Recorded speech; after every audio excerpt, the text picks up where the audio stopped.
এজন্য নিষ্ঠুর নির্মমতার চরম উদাহরণ। সমাজের হায়নারূপী মানুষের কবলে পড়ে নিজের মান সম্মান ইজ্জত হারিয়ে হাসপাতালের বেডে শুয়ে তার উপরে আবার মানুষরূপী হায়নাদের হামলে পড়ার ঘটনা বর্ণনা দিচ্ছিলেন এভাবেই এই তরুণী। বলো কি হয়েছে বলো। না না এখানে একজন পুলিশ নেই, এটা আমাদের ভাই। বলো তুমি পুলিশ। আচ্ছা তুমি বলো না না বলো, তোমার কেউ চিনবে না, তুমি বলো। আমি বিচার চাই, ওরা কেন এই কাজগুলো আমার কি করছে একটু বলো। অনেক খারাপ কাজ করছে, অনেক বাজে বাজে কাজ করছে, এত অনেক বাজে কাজ। তুমি ভয় পাইলা কেন? তুমি ভয় পাইলা কেন বলো, আমরা তোমার পাশে আছি। পুলিশ বলছে তোমাকে মারবে না, তুই বলে না মারিয়ালে বম করলে কি? এরা বলছে রাতকে মাইরা ফেলে, বেটা বলছে।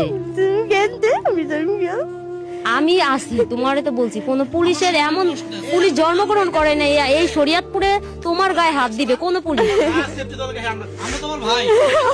কেমনে এই কাজগুলো করলো? সমাজ দেখছে না, আপনাকে দেখতে পেরে দেখলো না, তখন তখন কেন করলো না আমারে? আমি কত সাহায্য চাইছিলাম ভাইয়া, মানে কমপক্ষে 10 জন তো হইবই। আমার অনেক মারছে, খারাপ কাজ করছে, মারছে আর বেশি, খারাপ কাজ করতে বেশি মারছে। আমার একটা পুরুষ একটা মহিলা নেবে মার নেবে।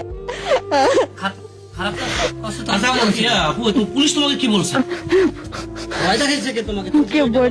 তাই কেন তুমি বললা যে আমার কিছুই হয় নাই, শুধু আমার এমনিতেই আমাকে মারছে? আমার পুলিশ লাগবে, আমার জনগণ লাগবে। আমরা তো জনগণ আছে, এটি সব জনগণ, এখানে পুলিশ কেউ নাই। শরীয়তপুরের জনগণ তোমার সাথে আছে, শুধু শরীয়তপুর না, সারা বাংলাদেশের লোক তোমার সাথে আছে, তুমি শুধু বলো। ওরে ভয় দেখাইছে।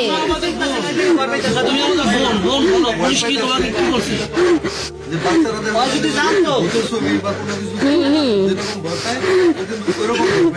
এটা বুঝতো ওর পাশে আমরা তো কারা দাঁড়াই, হেলে তো আর এত ভয় পেত না।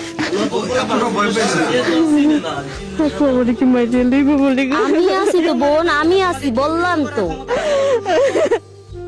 আমি তোমার বোন বললাম। আচ্ছা সেটা যদি না বাসায় নেওয়া লাগলে নিবো, সমস্যা নেই, বাসায় যদি নেওয়া লাগে সেটাও নিবো।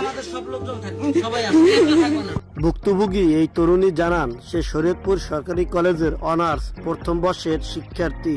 পরীক্ষা শেষ হওয়ায় বাড়ি ফেরার জন্য বাসের জন্য অপেক্ষা করছিলেন। দেরি হওয়ায় সজীব নামে তার এক ক্লাস ফ্রেন্ড তাকে এগিয়ে দেওয়ার জন্য তার সঙ্গে আসে।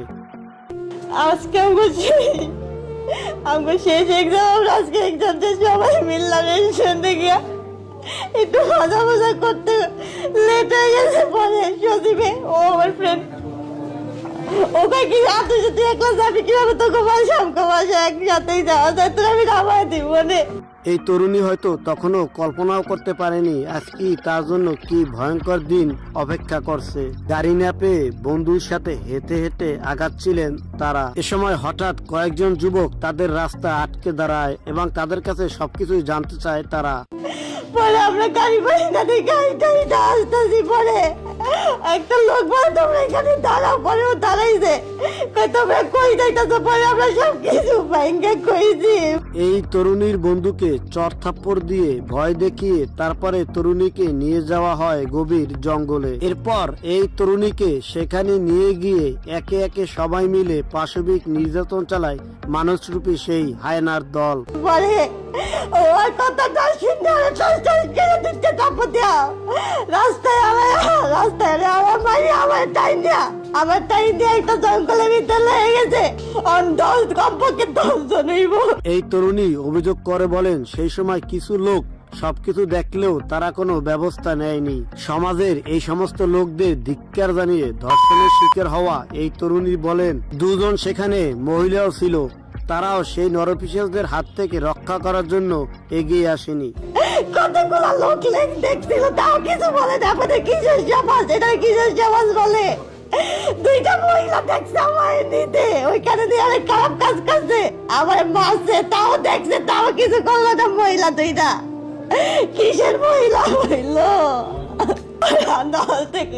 ঘটনার বর্ণনা দিয়ে এই ভুক্তভোগী শিক্ষার্থী বলেন, পাশবিক নির্যাতন চালানোর পর তার মোবাইল ফোন কেড়ে নেয় তারা। এরপর তার কাছে দাবি করে টাকা দিতে না পারলে তাকে মেরে ফেলার হুমকিও দেন মানুষরূপী সেই হায়নারা। আমার ফোন প্রথম আমার ফোন দিয়ে ফোন দিয়ে টাকা বাজাতে 10,000 টাকা আর আমি বললাম যে আমার বাবা নাই, আমি কইতে এত টাকা আনবো, বলে কয় কি তাহলে তোর ফোন দিয়ে। আমি পরে ফোন দিয়া দিয়া কই কেমন চাই দে, বলে দাঁড়া ওরা চাইলো না। এই তরুণী বলেন, যেখানে তার সাথে পাশবিক নির্যাতন চালানো হয় সেখানে একটি অফিসও ছিল।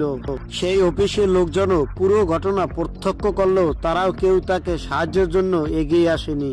এত খারাপ কাজ করতেছে, তাও লোক দেখছে, অনেক অফিস ছিল, অফিসের লোকগুলা দেখছে, তাও কিছু বললো না, আবার টাইম দিয়ে দিছে, তাও তাও কিছু কই না। একটা মহিলা আমার সামনে দাঁড়িয়েছে, ওই মহিলাটা কিছু কইলো না। এটা কি যে সমাজ, আমার বাঁচতে দিল না আমাদের সমাজ, এটা কি যে সমাজ বলে।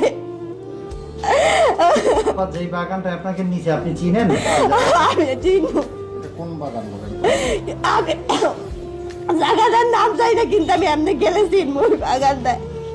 ওইখানে একটা অফিস আসছিল, ওই অফিসের মানুষগুলা দেখছে এত খারাপ কাজ করতে, তাও কিছু বলে নাই। আমার ঘটনার এক পর্যায়ে এই শিক্ষার্থীর বন্ধু তাকে কোন রকমের সেভ করে রাস্তার পাশে নিয়ে আসে।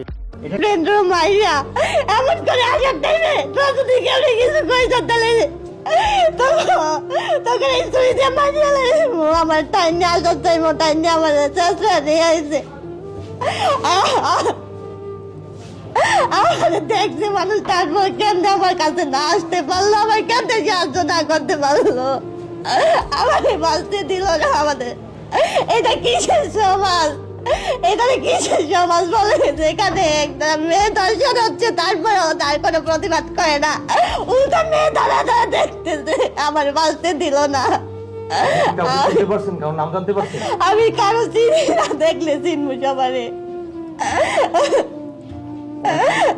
আপনার সাথে খারাপ আচরণ কতজনে করছে? 3 জনে করছে, আর একজন আমার মাইরিয়া রায় নেয়, আমার এখানে তাপে যে পিঠে গুইছিয়া রায় নেয়। কয়টার দিকে? এসে আজান দিব ওই টাইমে আপনাদের কখন আটক করছে? আটক করছিলাম মাগরিবের আজানের পর দিক দিয়ে। এমনই ন্যাক্কারজনক ঘটনা ঘটে মঙ্গলবার সন্ধ্যায় জেলা শহরের বন বিভাগের কার্যালয়ের সামনে নির্জন এলাকায়।